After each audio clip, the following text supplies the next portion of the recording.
Hello guys, welcome to my channel learn for free. आज हम average chapter के 5 question solve करने जा रहे हैं और ये क्वेश्चंस मोस्ट इम्पॉर्टेंट है आपके एग्जाम पॉइंट ऑफ व्यू से। ठीक है, आज के आपके क्वेश्चंस होंगे, 2 क्वेश्चंस हैं आपके स्कोर से रिलेटेड, 2 क्वेश्चंस है आपके वेट से रिलेटेड और लास्ट जो आपका क्वेश्चन है वो है आपका नंबर्स के ऊपर बेस्ड। ठीक है, 3 नंबर्स आपको गिवन है, उन नंबर्स के आपको क्या निकालने होंगे, एवरेज निकालने होंगे। ठीक है, तो हम आइए फर्स्ट क्वेश्चन को स्टार्ट करते हैं। फर्स्ट क्वेश्चन है आपका, a batsman makes a score of 87 runs in the 17th inning and thus increases his average by 3. Find his average after 17th inning. तो क्वेश्चन आपको स्कोर से रिलेटेड है कि एक क्रिकेट मैच चल रहा है मान लीजिए, और क्रिकेट मैच में आपको पता है इनिंग्स चलती है। जैसे कि मान लीजिए इंडिया और पाकिस्तान का मैच हो रहा है, तो उसमें अगर इंडिया की बैटिंग आई तो वो क्या है, फर्स्ट इनिंग्स। ठीक है, और उसमें अगर आप देखेंगे तो फर्स्ट इनिंग्स में क्या हो रहा है कि इंडिया ने बैटिंग की, वो आउट हो गई इंडिया की टीम। उसके बाद क्या हुआ, पाकिस्तान ने बैटिंग की और वो भी आउट हो गई। तो आपकी क्या हुई, फर्स्ट इनिंग्स कंप्लीट हो गई। जैसे टेस्ट मैच होता है, टेस्ट मैच में क्या करना होता है, आपको दोनों टीम्स को आउट करना होता है या फिर डिक्लेयर कर देते हैं। उसके बाद क्या होता है, सेकंड इनिंग स्टार्ट हो जाती है। तो वैसे ही यहाँ पर भी क्वेश्चन आपसे कह रहा है कि 17 इनिंग्स खेली एक बैट्समैन ने। ठीक है, टोटल उसने कितनी इनिंग्स खेली, 17 इनिंग्स। दैट मीन्स उसने 17 टाइम्स क्या की, बैटिंग की। और 17 टाइम्स उसने बैटिंग करने के बाद उसका स्कोर कितना आया, 87 रन। ठीक है, उसने 87 रन स्कोर किए। उसके कारण उसकी जो एवरेज है, ठीक है, एवरेज मींस जो उसका स्कोर का एवरेज है वो इंक्रीज हो गया 3 रन से। ठीक है, तो आप यहां पर लिखेंगे average increase in the 17th inning. ठीक है, 17th इनिंग में उसका एवरेज जो है वो इंक्रीज हो गया। कितना इंक्रीज हुआ, 3 से इंक्रीज हुआ। मान लीजिए कि आपका एवरेज इंक्रीज हुआ है x+3 से। x क्या है आपके पास, x है आपकी ओरिजिनल, यानी कि जो प्रीवियस इनिंग्स का जो एवरेज स्कोर है वो क्या है, x।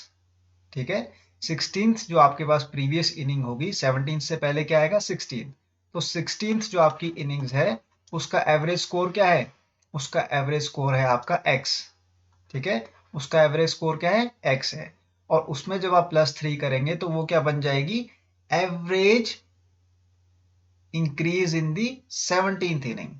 ठीक है, तो इंक्रीज कितने का हो रहा है, 17th इनिंग में +3 का हो रहा है स्टूडेंट्स। ठीक है, यहां तक।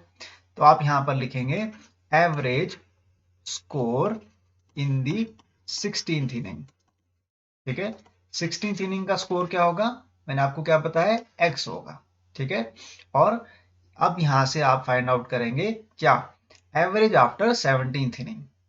ठीक है, आपको फाइंड आउट क्या करना है, आपको फाइंड आउट करना है average runs after 17th inning. ठीक है, 17th इनिंग के बाद स्कोर क्या होगा। तो सबसे पहले तो आप यहां पर लिखेंगे कि 16th जो आपकी इनिंग है उसका एवरेज स्कोर क्या है, x। तो दैट मींस 16 इंटू एक्स क्या बन गया आपके पास, टोटल स्कोर। टोटल स्कोर कौन सा, 16th इनिंग का। ठीक है, टोटल स्कोर आपका कैसे बन रहा है स्टूडेंट्स, देखिए एवरेज क्या होता है, मैंने आपको क्या फॉर्मूला बताया था एवरेज का। एवरेज का फॉर्मूला होता है sum of all the numbers divided by the total number. ठीक है, sum of all the observations divided by the total number of observation. ठीक है, तो यहां पे मैं क्या कह रहा हूं कि टोटल रन्स, दैट मींस जो सम ऑफ दी स्कोर है 16th इनिंग का वो क्या होगा, average multiply with number. Average क्या है, एवरेज है x रन्स 16th इनिंग में। ठीक है, और नंबर क्या है, 16th। तो यहाँ पे क्या हुआ, 16th जो आपकी इनिंग है उसको जब मैंने एवरेज के साथ मल्टीप्लाई किया तो ये क्या बन गया, ये बन गया टोटल स्कोर किसका, 16th इनिंग का। That means sum of the runs scored by the batsman in the 16th inning. Clear है? 16 मल्टीप्लाई विद एक्स का मीनिंग यहाँ पे आपको क्लियर है? अब आप मुझे बताएंगे स्टूडेंट्स कि अगर 16 मल्टीप्लाई विद एक्स से आपको 16th इनिंग का स्कोर मिल गया और इसमें अगर आप ऐड कर देंगे 87 रन्स को, 87 रन्स कहाँ के है? 17th इनिंग का स्कोर है। तो इससे क्या हो रहा है, आपकी जो 17th इनिंग का एवरेज स्कोर है वो इंक्रीज हो रहा है किससे? x प्लस 3 से। That will be equal to 17 multiply with x plus 3। Clear है? The average runs after 17th inning will be how much? That will be 17, that is the 17th inning multiply with average increase in the score of the 17th inning, which will be equal to the score of the 17th inning plus total score of the 16th inning। ठीक है, 16 plus x क्या है? Total score of the 16th inning. 87 run उसने किसमें score किए? 17th inning में score किए। और 17 मल्टीप्लाई विद एक्स प्लस 3 क्या है आपका? ये इंक्रीज है किसमें? एवरेज में। ठीक है, एवरेज में इंक्रीज है आपकी 17th इनिंग के स्कोर को ऐड करने के बाद। जब आपने 17th इनिंग का स्कोर ऐड किया किसमें? 16th इनिंग में, तब आपके पास क्या वैल्यू आई? 17th इनिंग के एवरेज स्कोर की वैल्यू आ गई। क्लियर है यहां तक? यहां से आपको क्या मिल जाएगा? Average runs after the 17th inning. तो यहां पे देखिए आप क्या करेंगे, 16x आप एज इट इज लिखेंगे plus 87 equal to 17 multiply with x will be 17x plus 17 3 जा 51। क्लियर है यहां तक? इसके बाद आपको क्या करना है, सिंपली 16x यहाँ पे एज इट इज रहने देना है, माइनस 17x करेंगे आप इक्वल टू 51 माइनस 87। ठीक है, तो यहाँ पे माइनस x आ जाएगा और यहाँ पर आएगा आपके पास माइनस 36। नेगेटिव से नेगेटिव साइन कैंसिल आउट हो जाएगा। x की वैल्यू आपके पास क्या आ गई? 36। ठीक है, x की वैल्यू आपके पास क्या आ गई है? 36 आ गई है। तो एवरेज रन्स जो है आपके आफ्टर 17th इनिंग वो क्या होंगे स्टूडेंट्स, मुझे बताएंगे आप? वो होगा आपके पास ये वैल्यू 17x प्लस 3। ठीक है, यहाँ पर देखिए आप, जो x प्लस 3 है वो क्या है? Average increase in the 17th inning. That means जब 16th इनिंग में आपने प्लस 3 ऐड किया तो आपके पास क्या आ गया? वो एवरेज इंक्रीज किसका? 17th इनिंग के स्कोर के ऐड करने के बाद। तो आप यहाँ पर लिखेंगे x प्लस 3। ठीक है, आप यहाँ पर लिखेंगे the average score after 17th inning. After 17th inning will be equal to x plus 3. That means 36 plus 3 which will be equal to 39 runs. तो एवरेज जो आपका स्कोर आएगा आफ्टर 17th इनिंग वो क्या आएगा? 39 रन्स आएगा स्टूडेंट्स। क्लियर है यहाँ तक? आपको एक क्वेश्चन क्लियर है? मैंने क्या किया यहाँ पर, सबसे पहले आप देखिए, मैं आपको क्वेश्चन को दोबारा से एक्सप्लेन कर देता हूँ। 17th इनिंग का स्कोर आपको गिवन है 87 रन्स का। ठीक है, और आपसे क्वेश्चन कह रहा है कि इंक्रीज हुआ है एवरेज में 3 रन से, जब उसने 17th इनिंग में क्या स्कोर किया? 87 रन स्कोर किया। तो मैंने यहाँ पर क्या लिखा? Average increase in the 17th inning. तो कितने का इंक्रीज हुआ? x प्लस 3 का हुआ। ठीक है, ये x प्लस 3 कब हो रहा है? जब आपने 16th इनिंग में क्या ऐड किया? 17th इनिंग का स्कोर ऐड किया। ठीक है, उसके बाद इंक्रीज किसका हुआ? x प्लस 3 का हुआ एवरेज स्कोर में। और आपका जो एवरेज स्कोर है 16th इनिंग में, उसको आपने क्या लेट किया? x लेट किया है।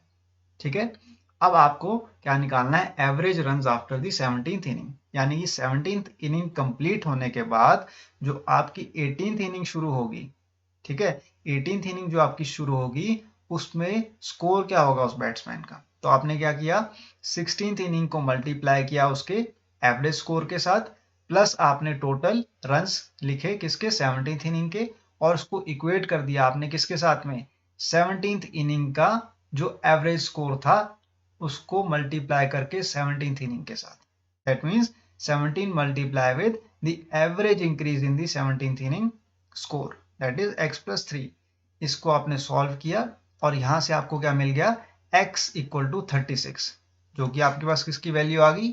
x की वैल्यू आ गई। और आपको पता है स्टूडेंट्स कि आपको क्या निकालना है? Average score after the 17th inning.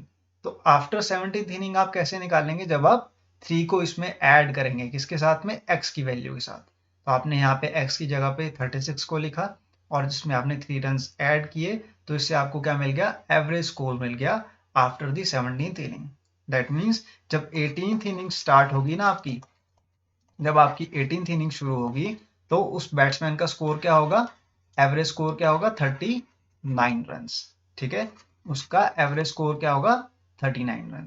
यानी कि जब 18th इनिंग की स्टार्टिंग होगी, तो वो कहां से स्टार्ट कर रहा है, उसका एवरेज स्कोर क्या है, 39 रन है। ये है आपकी स्टार्टिंग का एवरेज स्कोर 18th इनिंग्स का। आई होप आपको ये क्वेश्चन अच्छे से क्लियर है, और ये आपका क्वेश्चन जो है एग्जामिनेशन में पूछा गया है, प्रीवियस ईयर एग्जामिनेशन में। आइए अब नेक्स्ट क्वेश्चन की तरफ चलते हैं। ये क्वेश्चन तो आपका पीसीएस 2008 में पूछा गया है डायरेक्टली। ठीक है, तो पीसीएस में ये क्वेश्चन पूछा गया है, और ये क्वेश्चन है आपका किससे रिलेटेड, मुझे बताइए। ये आपका क्वेश्चन है रिलेटेड एज से। तो आपके क्वेश्चन क्या कह रहा है, the average age of A class was 15 years. ठीक है, एवरेज एज जो है क्लास की वो क्या है, 15 ईयर्स है। When 5 boys whose average age was 12 years 6 months were admitted in the class, the average was reduced by 6 months. How many students were there in the class originally? ठीक है, तो आपको ये पता लगाना है कि ओरिजिनली कितने स्टूडेंट्स क्लास में प्रेजेंट थे। ठीक है, उनका एवरेज एज आपको गिवन है स्टूडेंट्स का कितना, 15 ईयर्स। तो सबसे पहले आप क्या लिखेंगे कि स्टूडेंट्स जो कि ओरिजिनली प्रेजेंट है क्लास में, वो क्या लेंगे आप, उसकी वैल्यू को x लेंगे। ठीक है, let the students present in the class भी x। ठीक है, अब उसके बाद आपको फाइंड आउट क्या करना है, आपको फाइंड आउट करना है x की वैल्यू को। तो x की वैल्यू को आप कैसे फाइंड आउट करोगे, आप करोगे इक्वेशन को फ्रेम, और इक्वेशन आप फ्रेम किस बेसिस पे करोगे, स्टेटमेंट के बेसिस पे। सबसे पहले आप स्टेटमेंट रीड करेंगे जो कि फुल स्टॉप तक है। The average age of A class was 15 years. इसका मीनिंग क्या हुआ कि एक क्लास है, उसमें जो क्लास में आपके स्टूडेंट्स है उनकी एवरेज एज क्या है, 15 ईयर्स। ठीक है, मान लीजिए कि एक क्लास में एवरेज एज अगर 15 है, तो अगर उस क्लास में total number of students x है, तो टोटल जो आपकी एज हो जाएगी स्टूडेंट्स की वो क्या होगी, 15 मल्टीप्लाई विद x। क्लियर है, x क्या है, नंबर ऑफ स्टूडेंट्स, 15 क्या है, इन नंबर ऑफ स्टूडेंट्स की एवरेज एज, और जब आप 15 को x के साथ मल्टीप्लाई करेंगे तो आपके पास क्या आ जाएगी, total age of the students in the class. यहां तक क्लियर है। आइए अब नेक्स्ट स्टेटमेंट को रीड करते हैं। When 5 boys whose average age was 12 years 6 months were admitted in the class, the average age was reduced by 6 months. क्या मतलब हुआ इसका, कि जब उस क्लास में 5 बॉयज को क्या किया गया, ऐड किया गया। ठीक है, 5 boys whose average age was 12 year 6 months. 12 year 6 months को आप कैसे लिखेंगे, देखिए 12 ईयर्स तो आपका एक कंप्लीट सेट हो गया ईयर का, और मंथ्स को आप किस में कन्वर्ट करोगे, ईयर में। तो कैसे कन्वर्ट करेंगे, 6 डिवाइड बाय 12 करके, क्योंकि 1 ईयर में कितने मंथ्स होते हैं, 12। ठीक है, तो 6 मंथ्स को आप कैसे कन्वर्ट करोगे ईयर में, 6 बाय 12 करके। तो यहाँ से आप 6 से कैंसिल आउट करोगे 12 को 2 से, तो 1/2 आ जाएगा। तो 12 होल 1/2 आपके पास क्या आ जाएगा, 12 ईयर्स 6 मंथ्स का टाइम पीरियड। तो यहाँ पे आप लिखेंगे 12 होल 1/2। ये क्या आ गया आपके पास, 12 ईयर 6 मंथ्स का टाइम पीरियड।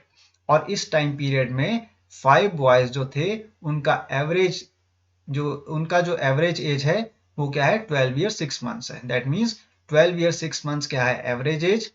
ठीक है, और वो किन स्टूडेंट्स का है, 5 बॉयज का है, 5 बॉयज का है, जिनको अभी नया नया एडमिशन मिला है इस क्लास में। ठीक है, इस क्लास में, किस क्लास में, जिसका एवरेज एज टोटल जो एज है उसकी 15 इंटू एक्स है, उसमें हमने क्या किया, 5 बॉयज को क्या किया, एडमिट किया। यानी कि न्यू स्टूडेंट्स जो आपके क्लास में आए वो 5 आ गए, और उनका एवरेज क्या है, 12 होल 1/2। क्लियर है यहाँ तक। अब जब आपके 5 बॉयज एडमिट हुए क्लास में, तो ये कह रहा है नेक्स्ट स्टेटमेंट में, the average was reduced by 6 months.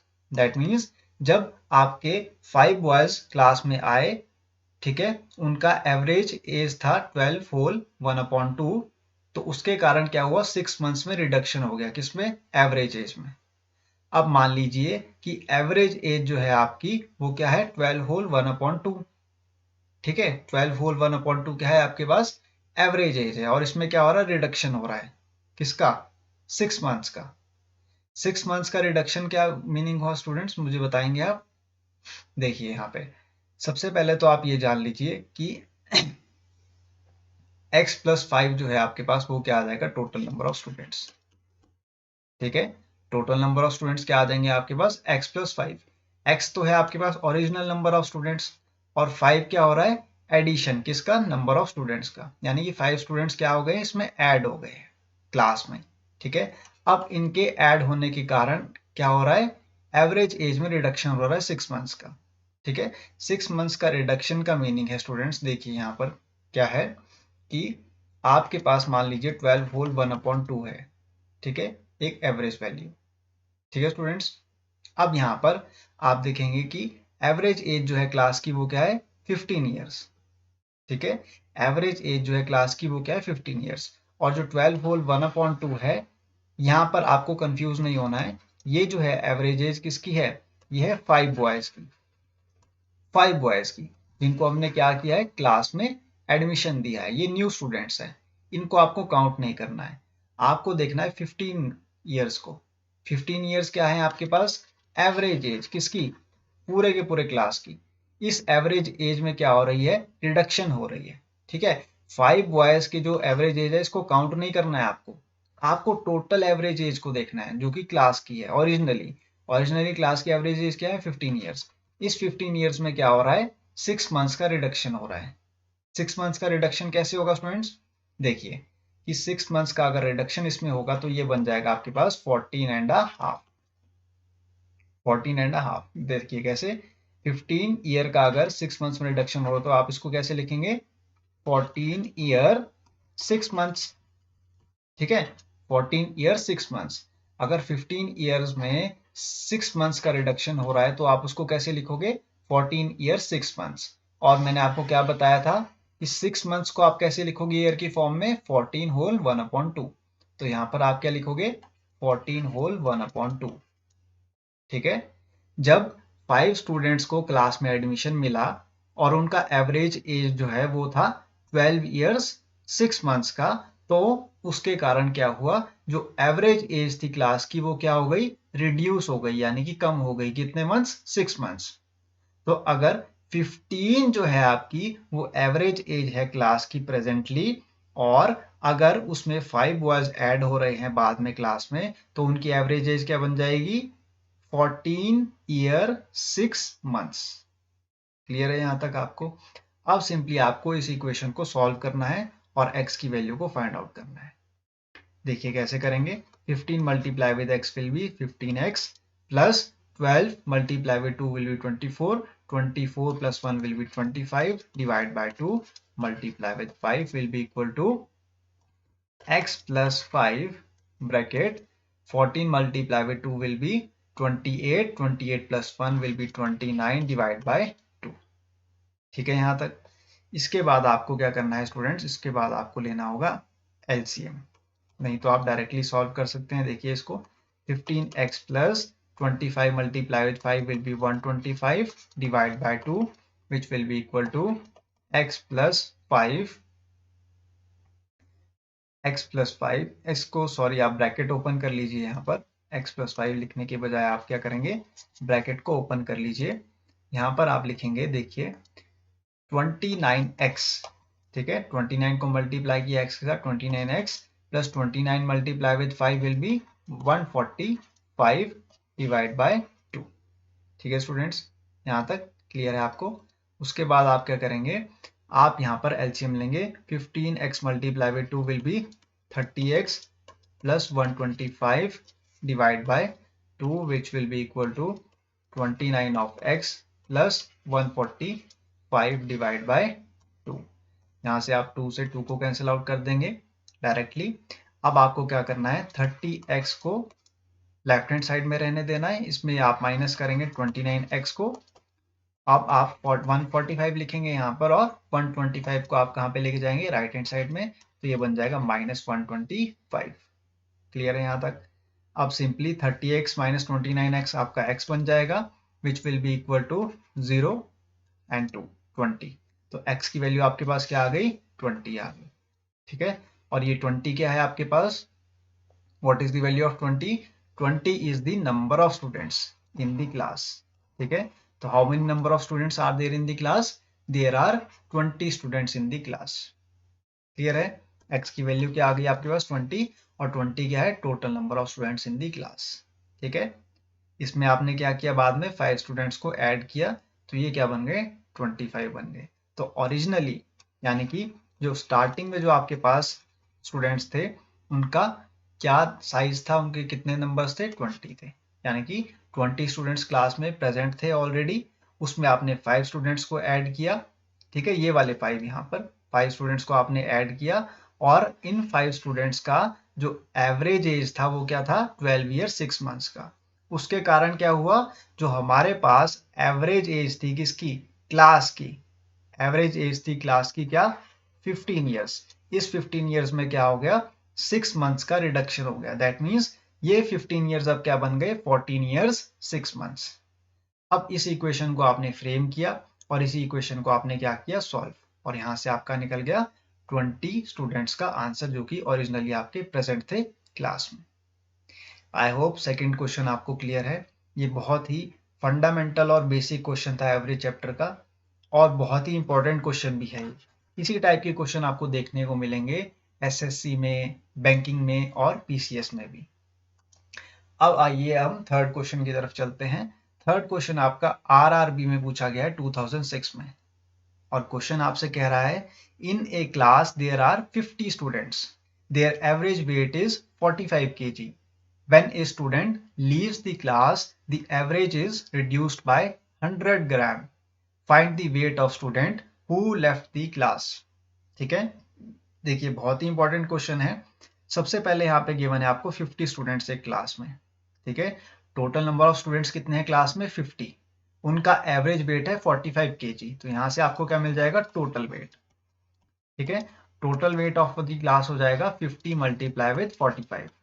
ठीक है, 50 क्या है, टोटल नंबर ऑफ स्टूडेंट्स, इसको आपने मल्टीप्लाई किया एवरेज वेट के साथ, तो यहां से आपके पास क्या मिल गया, टोटल वेट किसका, 50 स्टूडेंट्स का।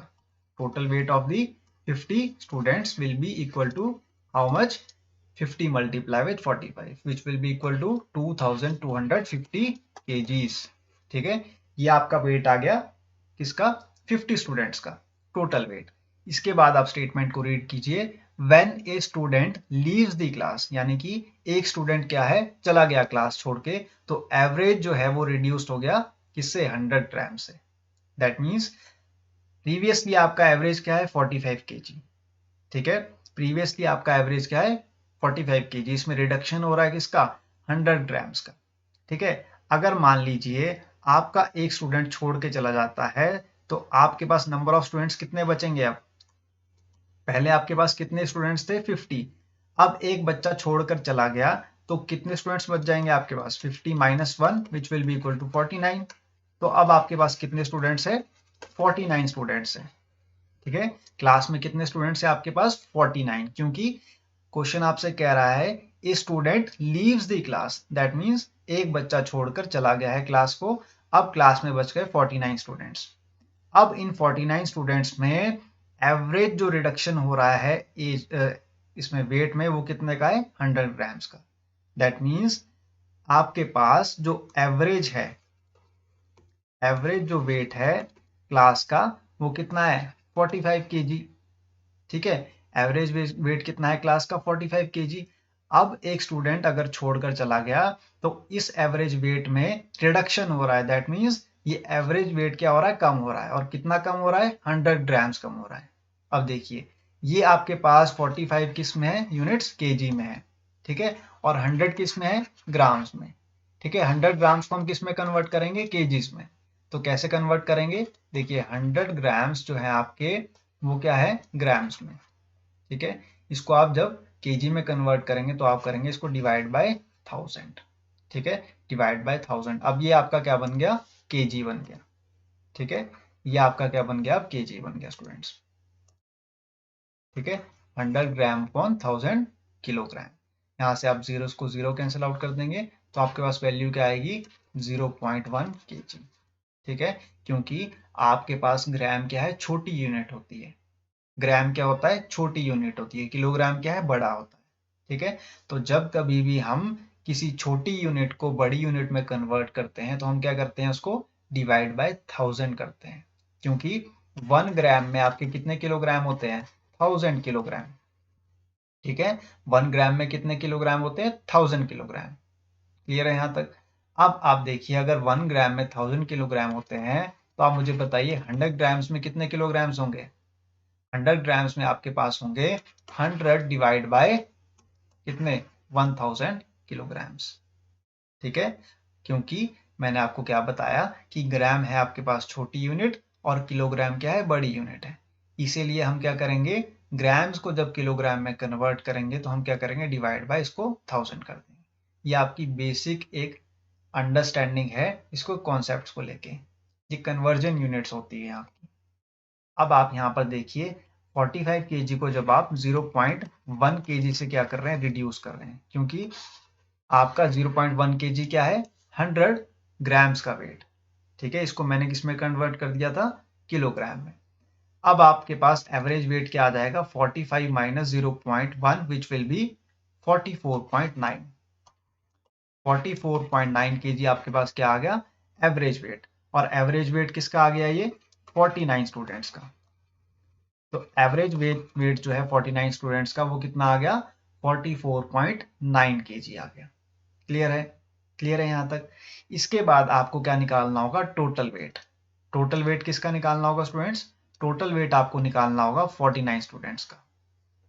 ठीक है, total weight of the 49 students which will be equal to how much, which will be equal to 49 multiply with 44.9 kgs। ठीक है, 44.9 kg क्या है आपके पास एवरेज वेट 49 स्टूडेंट्स का। अब यहाँ पर 49 मल्टीप्लाई विद 44.9 आप करेंगे तो आपके पास वैल्यू आएगी 2200.1 kg। ठीक है, ये क्या है आपके पास टोटल वेट 49 स्टूडेंट्स का। क्लियर है यहाँ तक।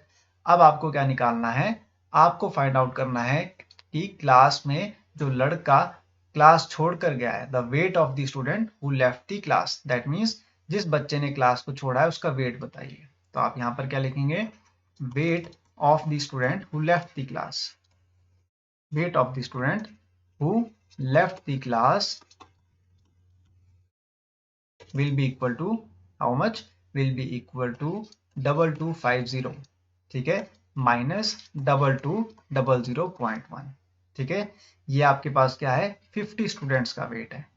ठीक है, और आप इसको माइनस किससे कर रहे हो 49 स्टूडेंट्स के टोटल वेट से। ठीक है, ये क्या है आपके पास टोटल वेट, टोटल वेट किसका 50 स्टूडेंट्स का।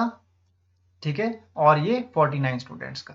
50 स्टूडेंट्स का टोटल वेट है 2250 और 49 स्टूडेंट्स का टोटल वेट कितना है 2200.1 kgs। ठीक है, जब आप इनको सब्ट्रैक्ट करोगे दोनों को तो आपके पास वैल्यू आएगी 49.9 kgs, और ये क्या है आपका आंसर। यानी कि जो स्टूडेंट आपका क्लास छोड़कर गया है उसका वेट कितना है 49.9 kgs है। ठीक है, एक बार मैं देख लेता हूँ कि मैंने कहीं सब्ट्रैक्शन में गलती तो नहीं की। 0.1 sorry 10 minus 1 will B 9, okay, and this will be 9 right, and 4 minus 2 या ठीक है 49.9 kg is the wait of the student who has left the class. ठीक है, बहुत ही सिंपल क्वेश्चन था ये, जस्ट आपको यहाँ पे कंफ्यूजन हो रहा होगा ग्राम्स को किलोग्राम में कन्वर्ट करने में। तो आपको ध्यान में रखना है क्या कि ग्राम से जब आप किलोग्राम में कन्वर्ट करोगे यूनिट को तो आप क्या करोगे उसको डिवाइड बाय 1000 करोगे, क्योंकि ग्राम क्या है छोटी यूनिट है और किलोग्राम क्या है आपकी बड़ी यूनिट है। तो जब कभी भी हम किसी छोटी यूनिट से बड़ी यूनिट में कन्वर्ट करते हैं वैल्यूज को तो हम क्या करते हैं उसको डिवाइड करते हैं। ठीक है, हम क्या करते हैं उस यूनिट को डिवाइड करते हैं, ये आपको हमेशा ध्यान में रखना है। इसी तरह आपका थर्ड क्वेश्चन कंप्लीट हो गया है। अब हम फोर्थ क्वेश्चन को देखने जा रहे हैं। फोर्थ क्वेश्चन में आपका वेट से रिलेटेड है। ये आपका क्वेश्चन जो है आपसे कह रहा है the average weight of 21 boys was recorded as 64 kg. If the weight of the teacher was added, the average increased by 1 kg. What was the teacher's weight?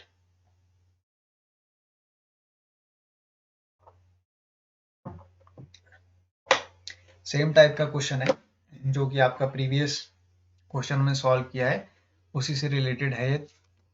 यहाँ पर आपको देखिए, सबसे पहले आपको एवरेज वेट गिवन है 21 बॉयज का, वो है 64 kg। ठीक है, तो यहाँ से आप क्या निकालेंगे? Total weight. टोटल वेट किसका? 21 बॉयज का। 21 बॉयज का टोटल वेट हो जाएगा 21 multiply with 64 which will be equal to 1344 kgs। ठीक है, 21 से 64 को आप जब आप करेंगे मल्टीप्लाई, तो आपके पास क्या आएगा? 1344 kgs। ये आपके पास आ गया टोटल वेट 21 बॉयज का। अब इस वेट में क्या हो रहा है कि टीचर का वेट ऐड हो रहा है। ठीक है, टीचर का वेट क्या हो रहा है? ऐड हो रहा है, और उसकी वजह से जो एवरेज वेट है वो इंक्रीज हो रहा है 1 kg का। दैट मीन्स अगर टोटल जो है आपके पास, अब वेट किसका निकालना है आपको? 21 बॉयज प्लस 1 टीचर, तो आपके पास कितने आ गए? अब 22 टोटल। ठीक है, टीचर का वेट ऐड करने पर आपके पास टोटल वैल्यू क्या आ गई? वो आ गई आपके पास 22। दैट मीन्स 21 बॉयज थे आपके पास पहले, अब एक टीचर ऐड हो गया, तो कितने बन गए मेंबर्स? टोटल 22 मेंबर्स बन गए। दैट मीन्स यहाँ पर टीचर का क्या हो रहा है? एडिशन हो रहा है। ठीक है, टीचर का एडिशन हो रहा है किसके साथ? बॉयज के साथ। ठीक है, तो 21 प्लस 1 विल बिकम 22, तो अब 22 मेंबर्स बन गए आपके क्लास में। ठीक है, अब इस क्लास में क्या हो रहा है कि एवरेज वेट इंक्रीज हो रहा है इन सभी का 1 kg से। दैट मीन्स 22 आपके पास टोटल मेंबर्स हो गए हैं क्लास में, और एवरेज वेट आपके पास है 64 kg ओरिजिनली। ठीक है, 21 बॉयज का एवरेज वेट क्या है? 64 kg। अब इस एवरेज वेट में 1 kg का क्या हो गया? एडिशन हो गया। सो 64 प्लस 1 विल बिकम 65। तो अब आपके पास जो है 65 kg है एवरेज वेट। किसका एवरेज वेट? क्लास का। दैट मीन्स 21 बॉयज और इंक्लूडिंग टीचर। ठीक है, 21 बॉयज को जब टीचर के साथ इंक्लूड किया गया, तो ये आपके पास बन गए 22 मेंबर्स। इन 22 मेंबर्स का एवरेज वेट आपके पास क्या आ गया? 65 kg। ठीक है, अब आप क्या निकालेंगे यहाँ से? Total weight of the teacher plus boys which will be equal to 1430 kg। ठीक है, 1430 kg आपके पास क्या आ गया? टोटल वेट क्लास का इंक्लूडिंग टीचर। अब आपसे पूछ रहा है कि आप टीचर का वेट बताएं। What will be the wait of the teacher? Teacher का वेट आप कैसे निकालेंगे? जब आप सब्ट्रैक्ट करेंगे किसको? Total number of members in the class. That is teacher plus boys का जो वेट आया है आपके पास 1430 kg, इसको आप सब्ट्रैक्ट करेंगे total weight of the 21 boys के साथ, दैट इज 1344 के साथ, तो आपके पास क्या आ जाएगा? टीचर का वेट आ जाएगा। टीचर का वेट आपके पास क्या आ जाएगा? देखिए यहाँ पर 10 माइनस 4 विल बी 6। ठीक है, 12 minus 4 will be 8, so this will become 86 kg। तो टीचर का वेट क्या आ जाएगा? 86 kg आ जाएगा। 86 kg is the weight of the teacher in the class. This is your answer. I hope this question is also clear to you. बहुत ही simple question था ये, और related question था आपका प्रीवियस क्वेश्चन से। और ये आपका लास्ट क्वेश्चन है इस वीडियो का। ये क्वेश्चन आपका एसएससी में पूछा गया है 2005 में। क्वेश्चन आपसे कह रहा है, out of the 3 numbers, the first is twice the second and is half of the third. If the average of the 3 numbers is 56, then the difference of the third and the first number is। क्या कह रहा है आपसे question कि 3 numbers हैं आपके पास, कौन कौन से? फर्स्ट, ठीक है, सेकंड एंड द थर्ड। ये आपके पास 3 नंबर्स हैं। इन 3 नंबर्स का आपको एवरेज गिवन है 56। ठीक है, तो आपसे क्वेश्चन कह रहा है कि जो फर्स्ट नंबर है वो ट्वाइस है सेकंड से। मान लीजिए कि आपके पास सेकंड नंबर है x। ठीक है, तो फर्स्ट नंबर क्या हो जाएगा, twice of x, that means 2 times of x. ठीक है, first is twice the second, that means अगर सेकेंड नंबर x है तो फर्स्ट नंबर क्या हो जाएगा, twice of the second, that means 2 times of x। Clear है, and is half of the third number. ठीक है, यानी कि एंड किसके लिए यूज हो रहा है, यहाँ पर एंड यूज हो रहा है आपके पास फर्स्ट नंबर के लिए। या आपको ध्यान में देना है यहाँ पर, जब भी कभी आपके पास एंड स्टेटमेंट आ जाए, ठीक है, स्टेटमेंट के बीच में क्या आ जाए, एंड आ जाए आपके पास, तो एंड जो है आपका वो क्या बन जाएगा, किससे कनेक्टेड है, वो फर्स्ट नंबर से कनेक्टेड है। इसको आप सेकेंड नंबर से कनेक्ट नहीं करेंगे, किससे कनेक्ट करेंगे, आप फर्स्ट नंबर से कनेक्ट करेंगे। ठीक है, the first is twice the second, that means and is half of the third. And किसके लिए यूज हो रहा है, एंड हो रहा है फर्स्ट नंबर के लिए यूज। ठीक है, जो आपका फर्स्ट नंबर है वो क्या है, हाफ है किसका, थर्ड का, that means first number is equal to half of the third number. ठीक है, first number is half of the third number. तो अब आप इसको कैसे डिनोट करेंगे कि यहाँ पर आपका जो थर्ड नंबर है वो क्या है, twice of the first number है। ये आप कह सकते हैं यहाँ से। क्वेश्चन आपसे क्या कह रहा है स्टेटमेंट में, कि जो आपका फर्स्ट नंबर है वो हाफ है किसका, थर्ड नंबर का। इसका मतलब क्या हुआ कि जो आपका थर्ड नंबर है वो क्या है, ट्वाइस है किसका, फर्स्ट नंबर का। क्लियर है, तो आप यहाँ पर ये लिख सकते हैं कि आपका जो थर्ड नंबर है वो क्या है, 2 टाइम्स है किसका, 2x का, क्योंकि आपका फर्स्ट नंबर क्या है, 2x है। ठीक है, फर्स्ट नंबर की वैल्यू 2x है और ये 2x क्या है, ट्वाइस है किसके लिए, थर्ड नंबर के लिए, तो आपका ये बन जाएगा 4x। क्लियर है यहाँ तक, फर्स्ट नंबर आपका ट्वाइस है सेकंड नंबर से। ठीक है, और जो आपका थर्ड नंबर है वो ट्वाइस है किससे, वो ट्वाइस है आपका फर्स्ट नंबर से, वो ट्वाइस है आपका फर्स्ट नंबर से। ठीक है, क्योंकि क्वेश्चन आपसे कह रहा है the first number is half of the third number. तो फर्स्ट नंबर अगर आपका हाफ है थर्ड नंबर से, तो आप ये कह सकते हैं कि आपका जो थर्ड नंबर है वो ट्वाइस है किससे, फर्स्ट नंबर से, 2 टाइम्स है किससे, फर्स्ट नंबर से। क्लियर है यहाँ तक, क्लियर है यहाँ तक। अब आप हमेशा ध्यान में रखेंगे कि अगर आपके पास एंड करके कोई भी स्टेटमेंट आ रही है तो वो किसको डिनोट कर रही है, वो डिनोट कर रही है आपके फर्स्ट नंबर को। आपको उसके साथ में जो सेकंड नंबर गिवन है उसको ध्यान में नहीं रखना है। आपको जब कभी भी एंड की स्टेटमेंट आएगी तो आप किसको ध्यान में रखोगे, फर्स्ट नंबर को ध्यान में रखोगे, यानी कि जो आपके पास फर्स्ट नंबर है वो क्या है, हाफ है थर्ड नंबर। यहाँ तक क्लियर है, बस यहीं तक कंफ्यूजन होगी आपको इस क्वेश्चन में। इसके बाद तो सिंपली आपको एवरेज निकालने में कोई प्रॉब्लम ही नहीं आएगी। अब आपको क्या करना है, आपको गिवन है average of the 3 numbers is 56, that means first number आपका अगर 2x है और अगर आप इसमें ऐड कर रहे हैं सेकंड नंबर को और आप सेकंड नंबर में अगर ऐड कर रहे हैं थर्ड नंबर को, इन तीनों नंबर का average, that means sum of the first 3 numbers divided by the total number or the number of observations will be equal to 56। ठीक है, तो आपके पास एवरेज किसके इक्वल आ गया है, sum of all the observations और sum of the first second and third number divided by 3 which is equal to 56। अब सिंपली आपको इस इक्वेशन को सॉल्व करना है और आंसर को फाइंड आउट करना है। आपके पास 4x plus x will become 5x, 5x plus 2x will become 7x। तो यहाँ पर क्या वैल्यू आ जाएगी आपके पास, 7x equal to 56 multiply with 3। ठीक है, आपको मल्टीप्लाई करने की जरूरत नहीं है, 56 मल्टीप्लाई विद 3 आप एज इट इज रहने देंगे, डिवाइड बाय 7 करेंगे, 7 8 जा क्या होता है 56, 8 3 जा क्या होता है 24। तो 24 आपके पास क्या वैल्यू आ गई, x की वैल्यू आ गई। What is the value of x, x is equal to 24। ठीक है, x की वैल्यू आपके पास क्या आ गई है, 24 आ गई। अब देखिए क्वेश्चन आपसे पूछ क्या रहा है, आपसे क्वेश्चन पूछ रहा है then the difference of the third and the first number is. अब आपको डिफरेंस निकालना है किसका, थर्ड और फर्स्ट नंबर का। थर्ड नंबर क्या है आपके पास, 4x। ठीक है, और फर्स्ट नंबर क्या है आपके पास, 2x। तो आपको डिफरेंस किसका निकालना है, 4x माइनस 2x का। ठीक है, आपको डिफरेंस किसका निकालना है, 4x माइनस 2x का, that means third number minus first number. 4x आपके पास हो जाएगा 4 multiply with 24 minus 2 multiply with 24, ठीक है।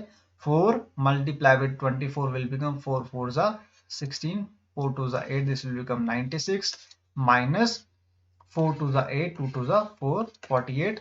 So this will be equal to how much? 16 minus 8 will be 8, 8 minus 4 will be 4, so 48, ठीक है।